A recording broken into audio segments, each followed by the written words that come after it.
আজকের আমার এই রেসিপি যদি আপনাদের কাছে ভালো লেগে থাকে, গরুর জিহ্বার মাংস ভুনার রেসিপি, তো আমার এই ধরনের মজার মজার এবং নিত্য নতুন রেসিপি পাওয়ার জন্য আমার চ্যানেলটাকে সাবস্ক্রাইব করে আমার সাথেই থাকবেন। আর পাশে থাকা বেল আইকনটা ক্লিক করে দিবেন, যাতে করে নতুন নতুন ভিডিও আপলোডের সাথে সাথে আপনাদের কাছে পৌঁছে যায়। আর চলুন ভিডিওটা শুরু করার আগে লাইক এবং শেয়ার দিয়ে ভিডিওটা দেখা শুরু করি। দেখে নিই আজকে কীভাবে করে এই জিহ্বার মাংস ভুনা করা হলো।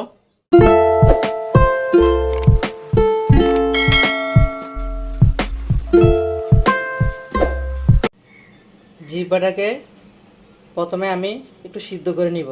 এটা পরিষ্কার করার কিছুই নেই। এটা যে মাংসের দোকান থেকে জিহ্বাটা আনছে ওনারা খুব সুন্দর করে পরিষ্কার করে দিয়েছেন।